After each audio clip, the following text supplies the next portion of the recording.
Baik, Assalamualaikum warahmatullahi wabarakatuh. Sebelumnya perkenalkan, nama saya Risti Risma Lutfi Buaron, NIM 2020 10 11 03 11 473. Yang terhormat dosen pengampu mata kuliah Hukum Ekonomi Bisnis, Ibu Iva Hafizah.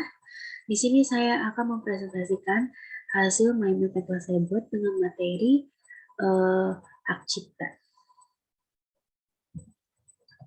Baik, yang pertama saya akan menjelaskan apa itu hak cipta. Hak cipta adalah hak eksklusif pencipta yang timbul secara otomatis berdasarkan prinsip deklaratif setelah suatu ciptaan diwujudkan dalam bentuk nyata dengan ketentuan undang-undang. Nah, pencipta adalah seorang atau beberapa orang yang secara sendiri atau bersama-sama menghasilkan suatu ciptaan. Nah, ciptaan ini adalah suatu hasil karya cipta di bidang ilmu pengetahuan, seni, dan sastra, di mana dihasilkan atas imajinasi atau biasa disebut keahlian dalam diri sendiri. Lalu, pemegang hak cipta adalah pemilik hak cipta, pihak yang menerima hak tersebut secara sah dari pencipta atau pihak lain yang menerima lebih lanjut hak itu. Hak terkait adalah hak yang berkaitan dengan hak cipta, yang merupakan hak eksklusif bagi pelaku pertunjukan. Semua ciptaan atau produk hak terkait dan pengguna ciptaan dengan ketentuan negaranya punya perjanjian bilateral dengan negara Republik Indonesia dan merupakan pihak dalam perjanjian multilateral. Nah, hak cipta itu merupakan hak eksklusif yang terdiri atas hak moral dan hak ekonomi.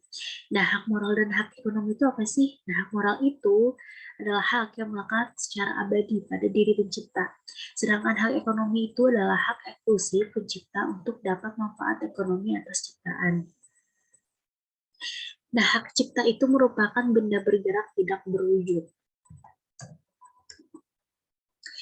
Lalu di sini ada hak cipta itu dapat dialihkan karena pewarisan, hibah, wakaf, wasiat, perjanjian tertulis, atau sebab lain dengan ketentuan perundang-undangan. Hak cipta itu juga dapat dijadikan objek jaminan fidusia. Nah, lalu materi penyelesaian sengketa hak cipta itu dilakukan melalui alternatif penyelesaian sengketa, arbitrase, dan pengadilan, atau biasa disebut dengan pengadilan niaga. Nah, pencipta terkait hak waris mengalami kerugian, berhak memperoleh ganti rugi yang diberikan sekaligus dalam keputusan pengadilan tentang perkara tindak pidana hak cipta atau hak terkait pembayar ganti rugi kepada pencipta itu paling lama dibayarkan 6 bulan setelah keputusan pengadilan. Nah, permintaan atas pihak yang dirugikan, pengadilan niaga itu mengeluarkan penetapan sementara untuk mencegah masuknya barang atau biasa disebut juga pelanggaran, menarik dan menyita serta menyimpan barang bukti, mengamankan barang bukti, dan menghentikan pelanggaran guna mencegah kerugian besar. Nah, lalu yang terakhir ada ancaman sanksi pidana hak cipta. Nah, ini tercantum dalam dua pasal, yaitu pasal 112 dan pasal 113. Baik, saya tidak mencantumkannya di sini, saya akan bacakannya isi pasalnya. Nah, dari isi pasal 112 itu, setiap orang yang dengan tanpa hak melakukan perbuatan sebagaimana dimaksud dalam pasal 7 ayat 3 dan atau pasal 52 untuk menggunakan secara komersial dipidana dengan pidana penjara paling lama 2 tahun atau denda sebesar 300 juta rupiah.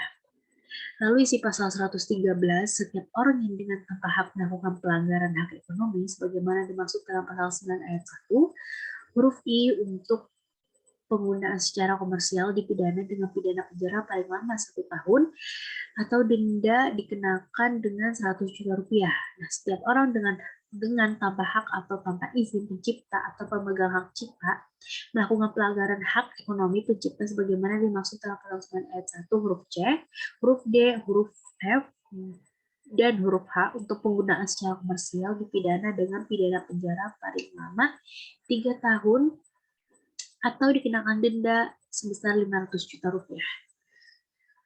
Lalu, Setiap orang yang dengan tanpa hak atau tanpa izin pencipta atau pemegang hak cipta melakukan pelanggaran hak ekonomi pencipta sebagaimana dimaksud dalam pasal 9 ayat 1 huruf A, huruf B, huruf E, dan huruf G untuk penggunaan secara komersial dipidana dengan pidana penjara paling lama 4 tahun atau dikenakan biaya sebesar 1 miliar rupiah. Lalu setiap orang yang memenuhi unsur sebagaimana dimaksud pada ayat 3 yang dilakukan dalam bentuk pembajakan dipidana dengan pidana penjara paling lama itu 10 tahun atau dikenakan biaya paling banyak adalah 4 miliar rupiah.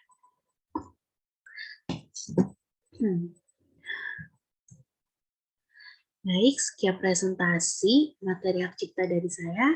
Mohon maaf bila ada salah kata. Wassalamualaikum warahmatullahi wabarakatuh.